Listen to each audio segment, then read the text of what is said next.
বিসমিল্লাহির রহমানুর রহিম। S পেনাকেল academy থেকে আপনাদেরকে স্বাগতম। আজকে ইংলিশ গ্রামার এর টপিক হচ্ছে ভয়েস।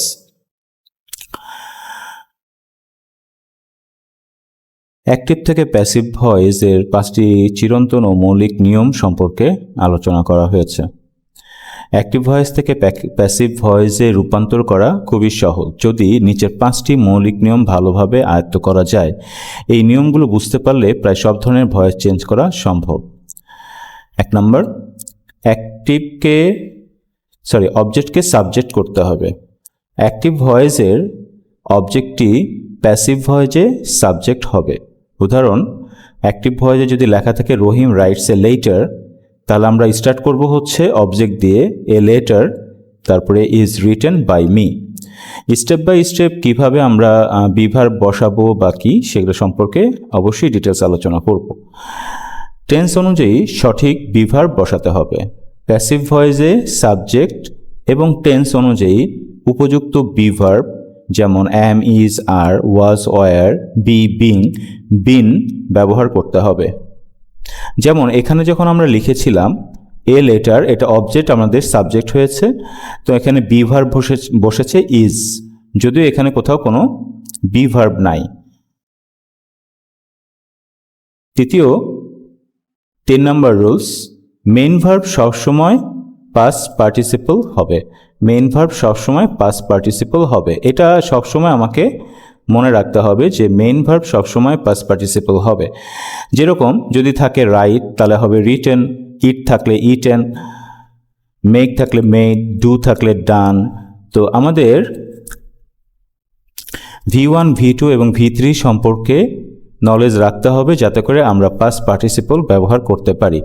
এখানে আমরা প্রথমে অবজেক্টকে সাবজেক্ট করেছিলাম এ লেটার, তারপর একটা বিভার্ব বসিয়েছি, এরপরে এই যে আমাদের মেইন ভার্ব যেটা রাইটস লেখা আছে সে রাইটসের V3 ফরম্যাট রিটেন বসানো হয়েছে। রুল নম্বর 4, প্রয়োজন অনুযায়ী প্রিপোজিশন বসাতে হবে। এখানে সাধারণত আমরা বাই ব্যবহার করে থাকি, ম্যাক্সিমাম ক্ষেত্রেই আমরা বাই ব্যবহার করে থাকি, তবে কিছু ভার্বের ক্ষেত্রে টু, উইথ, অ্যাট, ইন ইত্যাদিও ব্যবহার হতে পারে। ম্যাক্সিমাম 98% or 99% ক্ষেত্রেই আমরা বাই ব্যবহার করব। যেরকম the book was written by Rabindranath, এখানে আমরা বাই ব্যবহার করেছি। তো আমরা যদি পূর্বের উদাহরণে যাই তাহলে এখানে অবজেক্ট থেকে সাবজেক্ট হয়েছে এ লেটার, তারপরে be verb is, V3 format written, এরপরে ঠিকই আমরা একটা বাই বসিয়েছি। তো যেহেতু আমরা বলেছিলাম যে টু, উইথ, অ্যাট এটা হচ্ছে এক্সেপশনাল, মানে নিয়মিত রুলসের বাইরের কিছু প্রিপোজিশন বসে, সেই ক্ষেত্রে আমরা একটা উদাহরণ দেখতে পারি, he is known to everyone. সাধারণত নোন এর সাথে টু বসে। তো এরকম কিছু প্রিপোজিশন আছে যে প্রিপোজিশনগুলো বিভিন্ন ওয়ার্ডের সাথে বসে। তো এই প্রিপোজিশনগুলো সম্পর্কে আমাদের ধারণা থাকলে ভয়েসের ক্ষেত্রে কোথায় টু, কোথায় উইথ, কোথায় অ্যাট, কোথায় ইন এটা বসবে সেটা সম্পর্কে ধারণা পাওয়া যাবে। তবে এটা মনে রাখতে হবে যে 99% ক্ষেত্রে বাই ব্যবহৃত হয়, 99% ক্ষেত্রে বাই ব্যবহৃত হয়। এবার আসি সাবজেক্টকে অবজেক্ট করতে হবে। উদাহরণ যদি দেই, দ্য টিচার প্রেইজড দ্য স্টুডেন্ট, তো এখানে আমাদের প্রথমে হচ্ছে অবজেক্ট সাবজেক্ট হবে, যেরকম দ্য স্টুডেন্ট। প্রেইজড যেহেতু এটা পাস্ট টেন্সে আছে এই জন্য আমরা বিভার্ব হিসেবে ওয়াজ নিয়ে আসছি।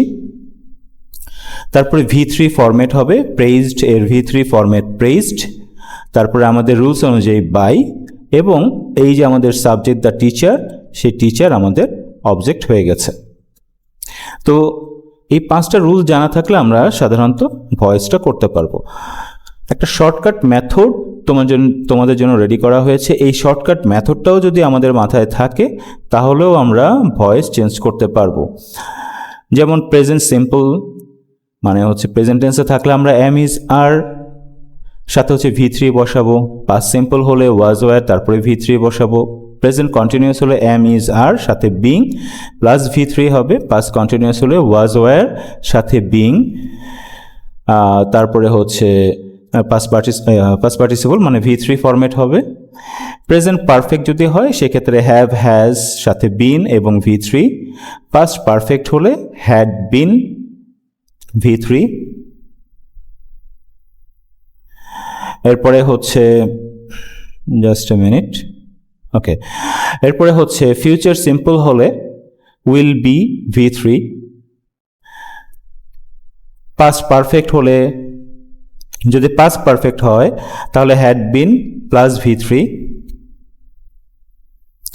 ফিউচার পারফেক্ট হলে will have been plus V3, and modal verb হলে modal plus be plus V3।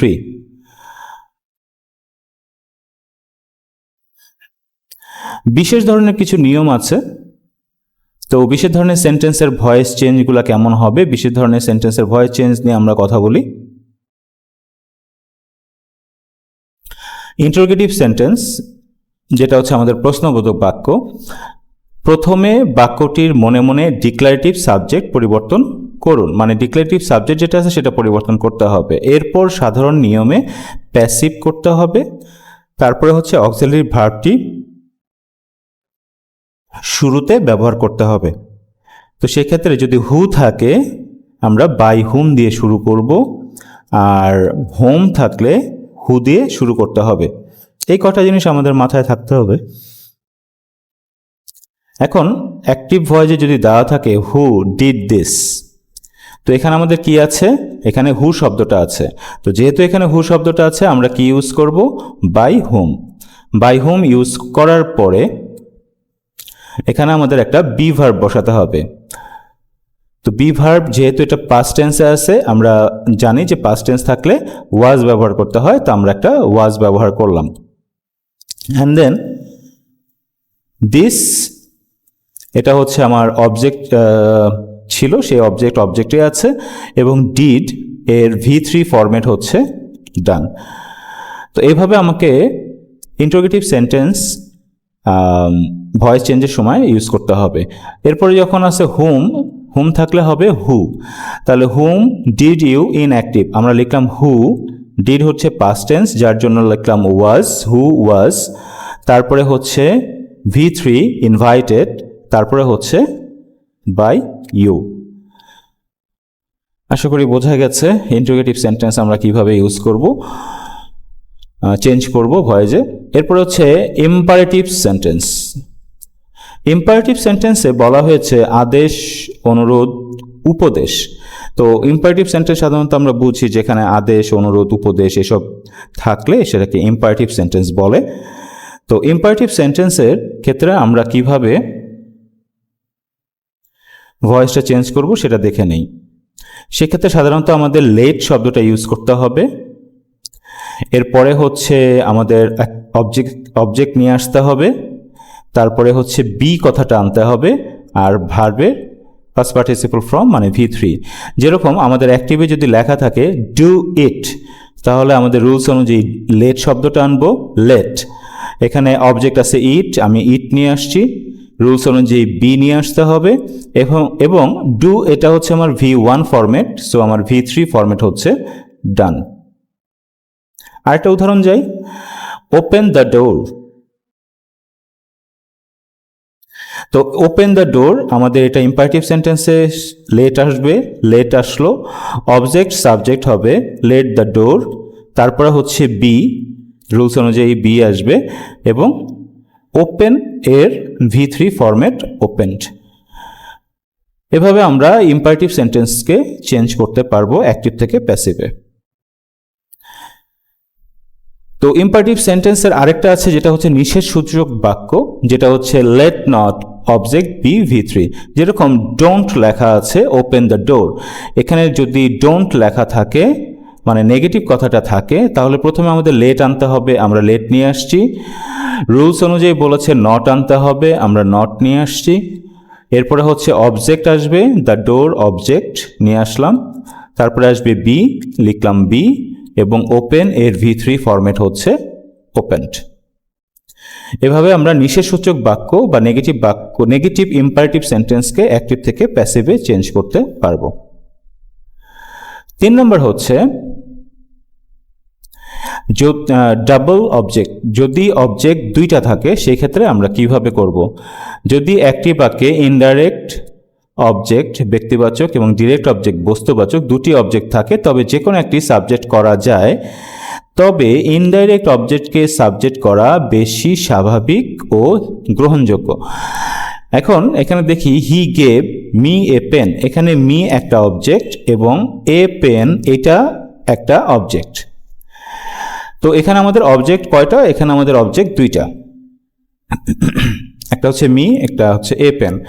সবচেয়ে বেশি যেটা ব্যবহার করা হয় সেটা হচ্ছে মি দিয়ে প্রথম অবজেক্ট, যেটা ইনডিরেক্ট অবজেক্ট মানে ব্যক্তিবাচক। যেমন মি থাকলে হয় আই, লিখলাম আই। গেভ এটা পাস্ট টেন্স, আমাদের বি ভার্ব বসাতে হবে ওয়াজ। গেভ এর V3 ফরম্যাট গিভেন। তারপরে আমাদের সেকেন্ড অবজেক্ট নিয়ে আসতে হবে এ পেন।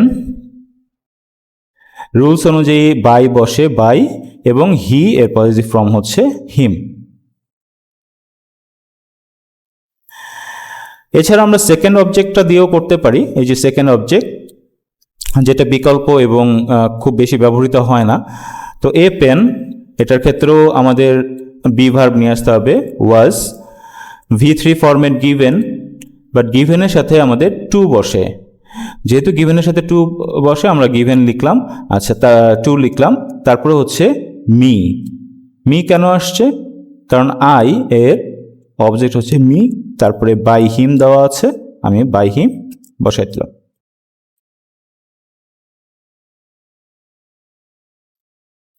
ভয়েস চেঞ্জের সহজ ফর্মুলা, আমাদের যদি অ্যাক্টিভ ভয়েসে সাবজেক্ট ভার্ব অবজেক্ট থাকে তাহলে প্যাসিভ করতে গেলে অবজেক্ট সামনে চলে আসবে, বি ভার্ব বসবে, V3 ফরম্যাট এবং বাই প্লাস সাবজেক্ট বসবে। এটাই আমরা এতক্ষণ ধরে পড়েছি। তো মনে রাখার 5টি ম্যাজিক সূত্র কি? অবজেক্ট হবে সাবজেক্ট, টেন্স অনুযায়ী বি ভার্ব, মেইন ভার্বের হচ্ছে V3 ফরম্যাট, প্রয়োজনে বাই বা অন্যান্য প্রিপোজিশন বসে, আমরা বাইটাকেই মনে রাখি, আর সাবজেক্ট অবজেক্ট করা হয়। এই 5টি ধাপ সঠিকভাবে অনুসরণ করতে পারলে, এই 5টি ধাপ সঠিকভাবে অনুসরণ করতে পারলে অ্যাক্টিভ ভয়েস থেকে প্যাসিভ ভয়েসের প্রায় সব ধরনের বাক্য সহজভাবে রূপান্তর করা সম্ভব। এসএসসি স্টুডেন্টদের জন্য ভয়েস চেঞ্জের ক্ষেত্রে Dhaka board, Comilla board, Rajshahi board এর বোর্ডগুলো সবগুলো ফলো করলে ভয়েস চেঞ্জ ইজিলি আমরা পরীক্ষার সময় সবগুলো দিয়ে আসতে পারবো। আজকে এই পর্যন্তই শেষ। আশা করি আমরা নেক্সট ক্লাসে আবার দেখা করব, আবার কোনো একটা টপিক নিয়ে কথা বলবো। ততক্ষণ পর্যন্ত ভালো থাকেন, সুস্থ থাকেন। আল্লাহ হাফিজ। Spinnacle Academy, your trusted destination for academic excellence. Expert Gidink.